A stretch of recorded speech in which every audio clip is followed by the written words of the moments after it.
નમસ્કાર, દૂરદર્શન સમાચારમાં આપનું સ્વાગત છે। સમાચારની શરૂઆત કરીશું મુખ્ય સમાચારથી। પ્રધાનમંત્રી નરેન્દ્ર મોદીની 26 જૂને વ્હાઇટ હાઉસમાં રાષ્ટ્રપતિ ટ્રમ્પ કરશે યજમાની। 25મીથી 2 દિવસની અમેરિકા મુલાકાતે પીએમ મોદી। સંબંધો વધુ ગાઢ થવાની વ્હાઇટ હાઉસને આશા।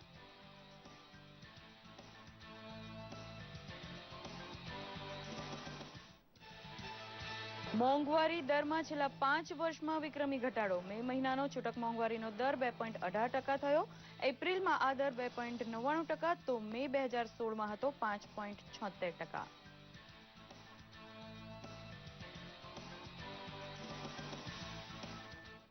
વર્ષ 2015માં ભરૂચમાં ભાજપના 2 નેતાઓની આત્મહત્યાના કેસમાં એનઆઈએને મોટી સફળતા। દાઉદ ઇબ્રાહિમના સાગરીત અને મુખ્ય આરોપી ઝાહિદ શેખ ઉર્ફે જવાની દક્ષિણ આફ્રિકા પ્રિટોરિયામાંથી ધરપકડ કર્યા બાદ પૂછપરછ માટે એનઆઈએને આપી મંજૂરી। એનઆઈએની ટીમ તપાસ માટે જશે સાઉથ આફ્રિકા। મોદી સરકારની 3 વર્ષની સિદ્ધિઓ જન સુધી પહોંચાડવા કેન્દ્રીય કાપડ મંત્રી સ્મૃતિ ઈરાનીએ અમરેલી અને કેશોદમાં સંબોધ્યા સૌનો સાથ સૌનો વિકાસ સંમેલનો। મહિલાઓને સન્માન મળવા સાથે લોકોના જીવનમાં ગુણાત્મક પરિવર્તન આવ્યું હોવાનું જણાવ્યું।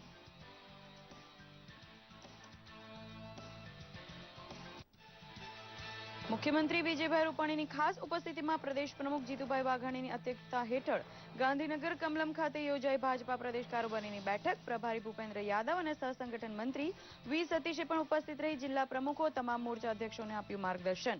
મિશન 2017ની તૈયારીઓ અંગે વિચાર વિમર્શ।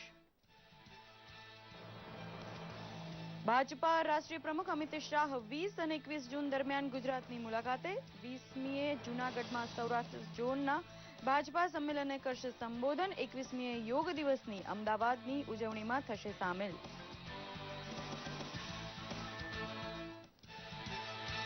અને અમદાવાદ ગાંધીનગર ખાતે રમાઈ રહેલ ઉર્જા ફૂટબોલ કપ 2017માં ગર્લ્સ અને બોયઝ બંનેની ફાઇનલમાં 15 જૂને ગોવા અને મહારાષ્ટ્ર વચ્ચે થશે ટક્કર। બંનેમાંથી ગુજરાત આઉટ। આજે બંને કેટેગરીમાં ત્રીજા સ્થાન માટે ગુજરાત અને આંદામાન વચ્ચે થશે મુકાબલા। સમાચાર વિસ્તારપૂર્વક। આગામી 26 જૂનના રોજ પ્રધાનમંત્રી નરેન્દ્ર મોદી અમેરિકી રાષ્ટ્રપતિ ડોનાલ્ડ ટ્રમ્પની વોશિંગ્ટન ડીસી સ્થિત વ્હાઇટ હાઉસમાં મુલાકાત લેશે। ડોનાલ્ડ ટ્રમ્પની પ્રધાનમંત્રી મોદી સાથેની આ પહેલી મુલાકાત છે। જોકે અગાઉ અમેરિકન રાષ્ટ્રપતિ ડોનાલ્ડ ટ્રમ્પ તથા પ્રધાનમંત્રી નરેન્દ્ર મોદીએ 3 વખત ટેલિફોનિક વાતચીત કરી છે। દ્વિપક્ષીય ચર્ચા વિચારણા માટે પ્રધાનમંત્રી નરેન્દ્ર મોદીએ ટ્રમ્પ દ્વારા ખાસ આમંત્રણ આપવામાં આવ્યું છે। 2 દિવસીય પ્રવાસમાં ચર્ચા વિચારણાઓ થશે, જેમાં ભારત તથા અમેરિકાના સંબંધો મજબૂત થશે તેમ વ્હાઇટ હાઉસ તરફથી જાણવા મળ્યું છે। આ મુલાકાતમાં વ્યૂહાત્મક ભાગીદારીને સુદૃઢ બનાવવા ઉપરાંત H-1B વિઝા, સંરક્ષણ મુદ્દાઓ, આતંકવાદ અંગે સખત પગલાં લેવા અંગેની સમજૂતી તથા ચર્ચાઓ થવાની સંભાવના છે। આ સિવાય ન્યુક્લિયર સપ્લાયર્સ ગ્રુપ NSGમાં ભારતના કાયમી સભ્યપદ જેવા ઘણા મહત્વના મુદ્દાઓ અંગે ચર્ચા થશે। ઉલ્લેખનીય છે કે અમેરિકાના ભૂતપૂર્વ રાષ્ટ્રપતિ બરાક ઓબામા સાથે પીએમ મોદીની 8 વખત મુલાકાત થઈ હતી।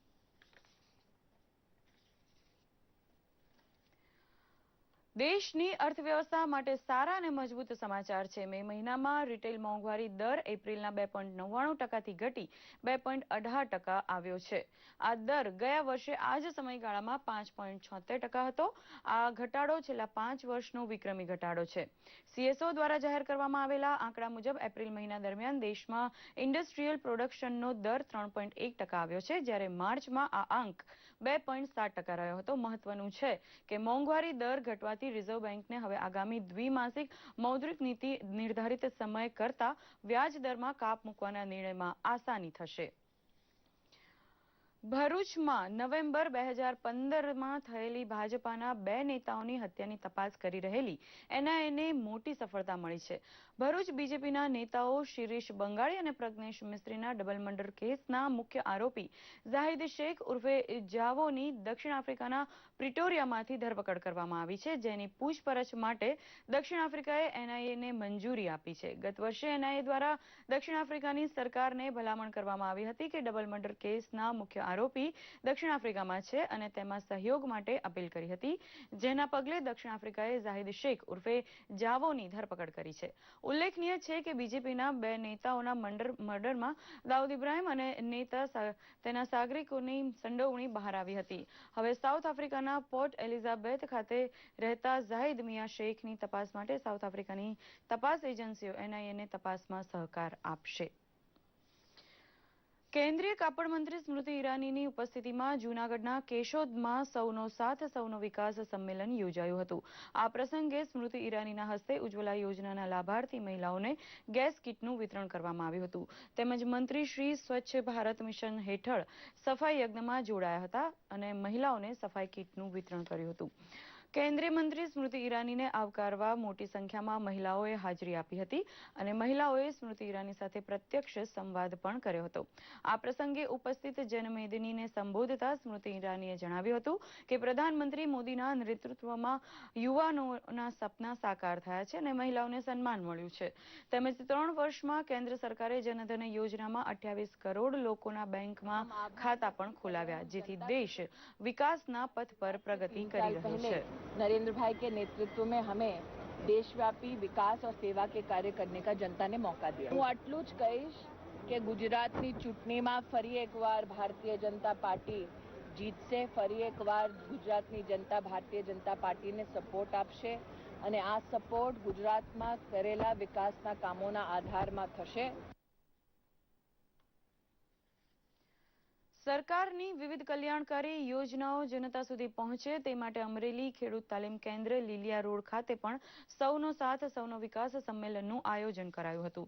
કેન્દ્રીય કાપડ મંત્રી સ્મૃતિ ઈરાનીની અધ્યક્ષતામાં યોજાયેલા આ સંમેલનમાં ભાજપના આગેવાનો, કાર્યકરો સહિત મોટી સંખ્યામાં ખેડૂતો અને મહિલાઓ હાજર રહી હતી. આ પ્રસંગે સ્મૃતિ ઈરાનીએ જણાવ્યું હતું કે કેન્દ્ર અને રાજ્ય સરકારે ખેડૂતો માટે અનેક પગલાં લીધા છે અને ખેડૂતોની પ્રગતિ માટે સરકાર સતત પ્રયત્નશીલ છે. સંમેલન દરમિયાન કોંગ્રેસના કાર્યકરોએ સ્મૃતિ ઈરાની વિરોધી નારા લગાવ્યા હતા, ત્યારે આ અંગે કેન્દ્રીય મંત્રી સ્મૃતિ ઈરાનીએ કોંગ્રેસને વળતો જવાબ આપ્યો હતો. चुनाव गुजरात में आ रहा है, इसीलिए इस प्रकार के कर्तव्यों की मुझे अपेक्षा है और एक पुरुष को भेजा है महिला पर आक्रमण करने के लिए. मुझे लगता है कांग्रेस की वो स्ट्रैटेजी थोड़ी गलत है, लेकिन अगर फिर भी पुरुषों को मुझ पर अटैक करने के लिए भेजना चाहते हैं, मुझे कोई आपत्ति नहीं है. जहाँ तक मुद्दों की बात है तो मुद्दों पर हमेशा बहुत ही सादगी के साथ चर्चा हो सकती है. ભાજપ પ્રદેશ કાર્યાલય કમલમ ખાતે પ્રદેશ પ્રમુખ જીતુભાઈ વાઘાણીની અધ્યક્ષતામાં પ્રદેશ કારોબારીની બેઠક મળી હતી.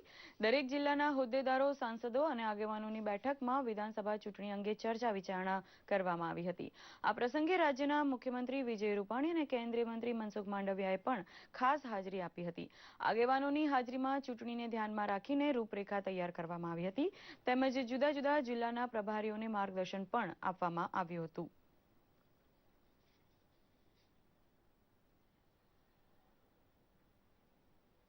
ગુજરાત ભારતીય જનતા પાર્ટીએ પ્રથમ વખત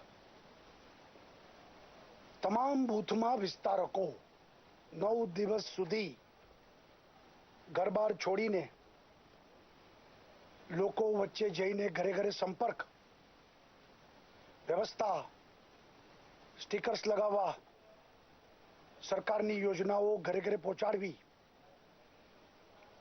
48,000 બૂથમાં હું માનું છું કે ગુજરાતના ઇતિહાસમાં કોઈ પોલિટિકલ પાર્ટીએ આ પ્રકારની કાર્યકર્તા સમર્પિત યોજના કોઈએ કરી નથી. ગુજરાત ભારતીય જનતા પાર્ટીએ કરી છે. પ્રદેશ કારોબારીની બેઠક બાદ પ્રદેશ અધ્યક્ષ જીતુભાઈ વાઘાણીએ માહિતી આપતા જણાવ્યું હતું કે 20મી જૂને જૂનાગઢમાં સૌરાષ્ટ્ર ઝોનના પ્રમુખોનું સંમેલન યોજાશે, જેમાં ભાજપના રાષ્ટ્રીય અધ્યક્ષ અમિત શાહ પણ હાજરી આપશે. 21મીએ પણ શ્રી શાહ અમદાવાદમાં યોગ દિવસના કાર્યક્રમમાં ઉપસ્થિત રહેશે. રાષ્ટ્રીય અધ્યક્ષ અમિતભાઈ શાહનો ગુજરાત રાજ્યનો એક સાર્વજનિક પ્રવાસ એ ગુજરાત એકમે આદરણીય અમિતભાઈ શાહને વિનંતી કરી હતી, એટલા માટે એમણે સમય અમને આપ્યો છે.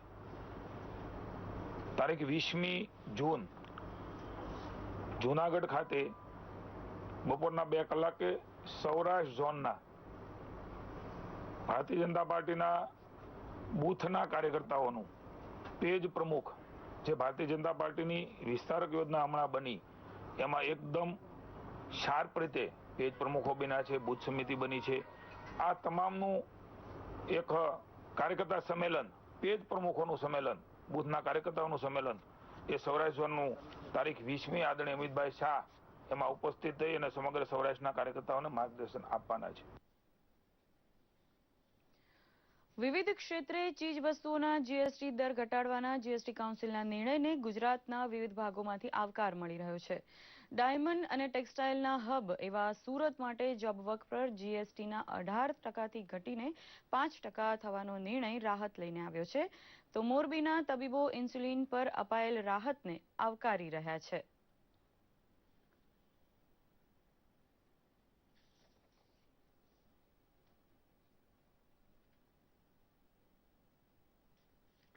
वो व्यापारी अगर सही नहीं है, उसने प्रॉपर रिटर्न नहीं भरा, उसने जीएसटी का रिटर्न नहीं फाइल किया, तो उसके आगे वाले ने जिसने माल परचेज किया है उसको उसका क्रेडिट नहीं मिलेगा. ये भी अपने आप में एक कॉम्प्लिकेटेड चीज है. सब मिला के हम गवर्नमेंट के इस निर्णय का तो स्वागत करेंगे कि उसने 18 की जगह 5% किया प्रोसेस हाउस और टेक्सटाइल रिलेटेड जॉब वर्क के ऊपर. हम इसका स्वागत करेंगे. और जहां तक है ये कॉम्प्लिकेशंस जो भी हैं अकाउंटिंग से रिलेटेड, इसकी तरफ गवर्नमेंट को सोचना चाहिए, क्योंकि व्यापार में हर स्केल पे अलग अलग लेवल पे लोग जुड़े हुए हैं. कि अपनी ही ऑफिस में जीएसटी कैसे भरेंगे और कैसे रिटर्न लेंगे वो पता नहीं चलता है. तो अभी थोड़ी दिक्कत है डायमंड इंडस्ट्री को, और इस बारे में अगली मीटिंग में काउंसिल में फिर से हम रजूआत करने जा रहे हैं कि भाई ये लोकल जो ट्रांजैक्शन है, स्टेट ट्रांजैक्शन, उसमें जो 3% है वो 0% होना चाहिए, और लेबर में भी 0.25 होना चाहिए. હમણાં તાજેતરમાં કેન્દ્ર સરકારે જે અત્યારે હાલના સંજોગોમાં ઇન્સ્યુલિનની ઉપર જે જીએસટી 12% હતો એમાંથી ઘટાડી અને 5% જે કર્યો છે એ ખૂબ જ આવકારદાયક કેન્દ્ર સરકારનું પગલું છે, અને એના માટે આપણે નાણામંત્રીશ્રીને ખૂબ જ અભિનંદન પાઠવવા જોઈએ. માત્ર અને માત્ર રેડીમેડ ઓરલ દવાઓ અને ઇન્સ્યુલિનનો ઉપયોગ કરી અને ડાયાબિટીસ કાબૂમાં લાવવાનું છે એવું બધાનું આયોજન હોય છે. એટલે આ એક ભારત સરકારનું સ્તુત્ય પગલું છે. સુરતમાં સૌરાષ્ટ્રની ભૂમિના શિક્ષક રત્ન ગણાતા સ્વર્ગીય ગોરધનભાઈ કોશિયાના સંસ્કારોનો દસ્તાવેજ પુસ્તક વિમોચનનો કાર્યક્રમ યોજાયો હતો. આ પ્રસંગે શિક્ષણ રાજ્યમંત્રી નાનુભાઈ વાનાણી, પૂર્વ મંત્રી જયનારાયણ વ્યાસ તથા માધવ પીઠાધિપતિ શ્રી 1008 મહામંડળેશ્વર જગદીશાનંદ સાગર મહારાજ શ્રી સહિત સાહિત્યકારો, ઉદ્યોગકારો તેમજ નામાંકિત અગ્રણીઓ ખાસ ઉપસ્થિત રહ્યા હતા. બ્રિટિશ શાસનકાળમાં ગાંધીજીની વિચારસરણી સાથે નૈતિકતા, પ્રામાણિકતા સહિત નિષ્ઠાના મૂલ્યો જાળવીને સાહસભર્યું જીવન જીવી ગયેલા ગોરધન કાકાનું જીવન ધ્રુવ તારક સમાન હતું. ત્યારે સંસ્કારોના દસ્તાવેજ પુસ્તકના વિમોચન કરીને સૌ કોઈએ સ્વર્ગસ્થ શિક્ષકની યાદગીરી રૂપે પુસ્તકને સંસ્કાર રૂપે અર્પણ કરાયું હતું. અમદાવાદ અને ગાંધીનગરમાં રમાઈ રહેલી ફૂટબોલ ઉર્જા કપ 2017ની બોયઝ અને ગર્લ્સની ફાઇનલ 15મી જૂને ગોવા અને મહારાષ્ટ્ર વચ્ચે રમાશે. ગઈકાલે રમાયેલ સેમીફાઇનલમાં બોયઝ કેટેગરીમાં ગોવાએ આંદામાનને, જ્યારે મહારાષ્ટ્રે ગુજરાતને માત આપી હતી. એ જ રીતે ગર્લ્સ સેમીફાઇનલમાં પણ મહારાષ્ટ્રે ગુજરાતને, જ્યારે ગોવાએ આંદામાનને હરાવી ફાઇનલમાં સ્થાન નિશ્ચિત કર્યું હતું. ગુજરાત આમ બંને કેટેગરીમાંથી આઉટ થઈ ગયું છે, પરંતુ ત્રીજા અને ચોથા સ્થાન માટે બોયઝ અને ગર્લ્સની ગુજરાત અને આંદામાનની ટીમ વચ્ચે આજે મેચ રમાશે.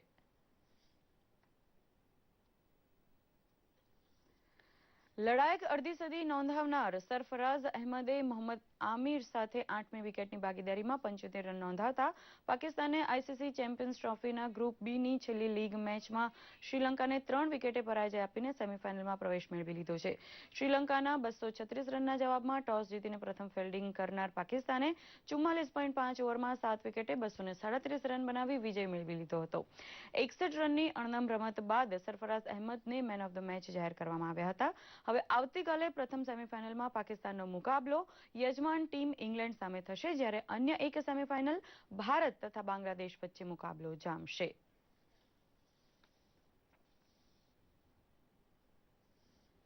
આ સાથે જ આ સમાચાર બુલેટિન અહીં સંપન્ન કરી રહ્યા છીએ. નમસ્કાર.